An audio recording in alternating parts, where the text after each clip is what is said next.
আসসালামু আলাইকুম, back to my channel রান্নাবান্না রুহি। আশা করি সবাই ভালো আছেন, আমিও ভালো আছি আপনাদের দোয়ায়। আজকের পর্বে আমি নিয়ে এসেছি আপনাদের জন্য খুবই মজাদার এবং সুস্বাদু একটি পিঠা রেসিপি, নারিকেলের পুরে ভরা দুর্দান্ত স্বাদে পুলি পিঠা রেসিপি।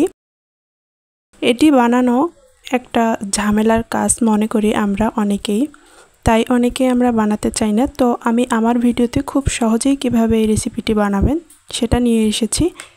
আমার ভিডিওটি ভালো লেগে থাকলে লাইক কমেন্ট শেয়ার করতে ভুলবেন না। আর এরকম সহজ সহজ রেসিপি পেতে আমার চ্যানেলটিকে সাবস্ক্রাইব করে আমার চ্যানেলের সাথেই থাকবেন। তো এই পিঠাটি বানানোর জন্য প্রথমেই আমি কিন্তু আটার একটা ডো করে নিব, ঠিক রুটির পিঠার মতো। তার জন্য আমি এখানে কিন্তু পরিমাণ মতো পানি দিয়ে, অর্থাৎ আপনি যে পরিমাণ ডো করবেন কম বা বেশি সেই অনুযায়ী পানি দিয়ে, আমি পানিটা বলক উঠে আসলে পানিতে লবণ দিয়ে এখানে আমি অল্প অল্প করে আটা দিব আর এভাবে নাড়তে থাকবো। তো এভাবে নাড়তে থাকবো। তো খুব একটা শক্ত করব না এ পর্যায়ে, তাহলে কিন্তু পিঠার ডোটা শক্ত হয়ে যাবে, তখন পরবর্তীতে পিঠাটা বানাতে গেলে খুব কষ্ট লাগবে। তো দেখতেই পাচ্ছেন এভাবে করে আমি হাতে দেখব যে এটা যদি লেগে যায় তাহলে সিদ্ধ হয়নি বা নরম আছে, আর এটা না লেগে গেলে হয়ে গেছে। তো আমি ওটাকে নামিয়ে নিয়ে এবারে আমি ভিতরে পুর দেওয়ার জন্য নারিকেলের ডোটাকে তৈরি করে নিব। এখানে আমি একটা নারিকেল পুরোটাই নিয়ে নিয়েছি। নারিকেলটাকে এভাবে আমি কুন্ডি করে নিয়েছি। তো এটাকে আমি এভাবে একটু হালকা করে ভেজে নিব। নারিকেলটা একটু হালকা ভেজে বা তেলে নেওয়া হয়ে গেলে আমি এখানে পরিমাণ মতো একটু এখানে আমি গোলমরিচের গুঁড়া দিয়েছি আর দিয়ে দিব লবণ স্বাদ মতো। আর এখানে আমি দিয়ে দিব চিনি। এটা কিন্তু গুড় দিয়েও করা যায়, আপনারা চাইলে চিনি বা গুড় দুটো দিয়েই করতে পারেন। তো আমি মশলা আর লবণটা নিয়ে এটা একটু মিশিয়ে দিয়ে তারপর এটাকে আমি আবারও ভেজে নিয়ে এ পর্যায়ে এসে আমি চিনিটা অ্যাড করে দিব। চিনিটা সম্পূর্ণ স্বাদ অনুযায়ী দিতে হবে। এখানে আমি আধা কাপের থেকে একটু বেশি চিনি অ্যাড করে দিয়েছি। তো চিনিটাকে দিয়ে খুব ভালোভাবে নেড়ে চেড়ে চিনিটা না গলে আসা পর্যন্ত আমি এভাবেই নাড়তেই থাকবো, উল্টিয়ে পাল্টিয়ে। এ পর্যায়ে কিন্তু আমার চুলার আঁচটা মিডিয়াম থেকে লোয়ে রয়েছে। এভাবে চিনিটা যখন গলে গিয়েছে আর দেখতেই পাচ্ছেন আর শিরায় পরিণত হয়ে গিয়েছে, এভাবে নেড়ে চেড়ে আমি একটু এটাকে ঢাকনা দিয়ে ঢেকে দিব সিদ্ধ হওয়ার জন্য।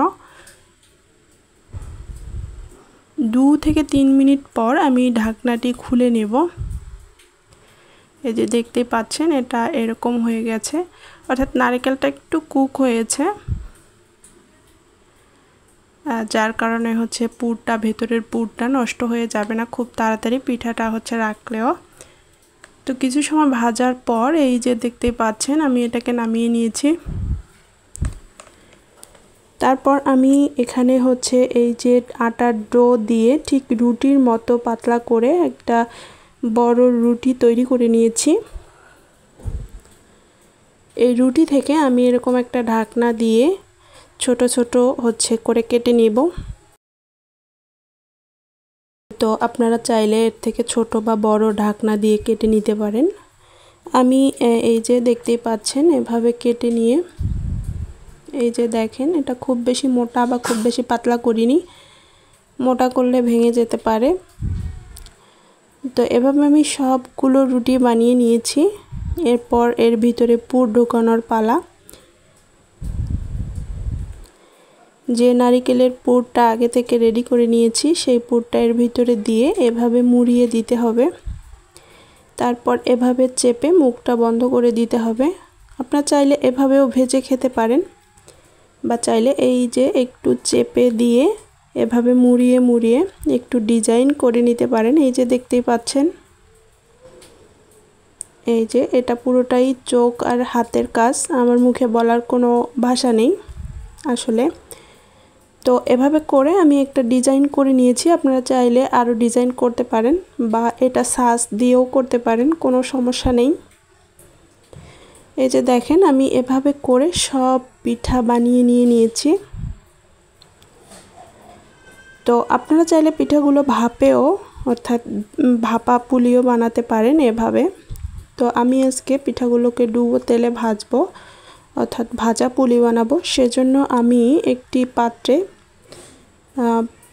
বেশ খানিকটা তেল নিয়েছি, যেহেতু পিঠাটা ডুবো তেলে ভাজবো আমি, তার জন্য তেল দিয়ে এ পর্যায়েও কিন্তু আমার চুলার আঁচটা মিডিয়াম থেকে লোয়ে রয়েছে।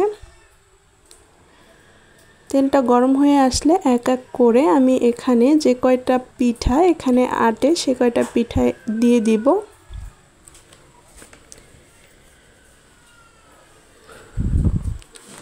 এই যে দেখতেই পাচ্ছেন আমি এক এক করে পিঠাগুলোকে দিয়ে দিয়েছি। তারপর আমি এখানে মিডিয়াম থেকে লো আঁচে কিছু সময় পিঠাগুলোকে ভেজে নিব। তারপর যখন পিঠাগুলোর নিচটা হয়ে যাবে এবং উপরটা ফুলে ফুলে উঠবে, ঠিক তখনই আমি এগুলোকে উল্টিয়ে দেব। এই যে দেখতে পাচ্ছেন আমি এখানে একটি ছুঁচালো একটি কাঠের স্টিক নিয়েছি, এটা দিয়ে আমি উল্টিয়ে দিব। তো যেভাবে আস্তে আস্তে উল্টিয়ে দিতে হবে যাতে ভেঙে না যায়। এভাবে আস্তে আস্তে উল্টিয়ে পাল্টিয়ে আমি ভেজে নিব। বারবার উল্টিয়ে পাল্টিয়ে পিঠাগুলোকে ভেজে নিতে হবে। আপনারা দেখতেই পাচ্ছেন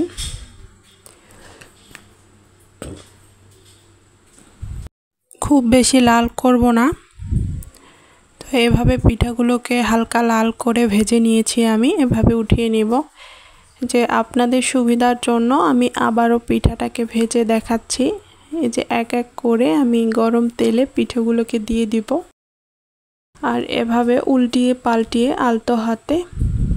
আপনারা চাইলে আরও বেশি লাল লাল করে ভাজতে পারেন, সেক্ষেত্রে হচ্ছে পিঠাটা ঠান্ডা হয়ে গেলে খুব শক্ত হয়ে যাবে। তাই আমি হালকা লাল করে ভেজে নিয়েছি সব পিঠা।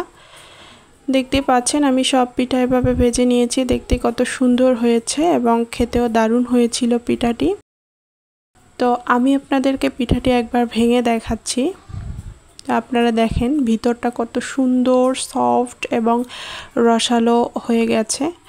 তো আমি কিন্তু খুব সহজেই পিঠা রেসিপিটি আপনাদের সাথে শেয়ার করেছি। আপনাদের ভালো লেগে থাকলে লাইক কমেন্ট শেয়ার করতে ভুলবেন না এবং পাশে থাকা বেল আইকনটি ক্লিক করে দিবেন। আর এরকম সহজ সহজ রেসিপি পেতে আমার চ্যানেলটিকে সাবস্ক্রাইব করে আমার চ্যানেলের পাশেই থাকবেন। ধন্যবাদ সবাইকে। আসসালামু আলাইকুম।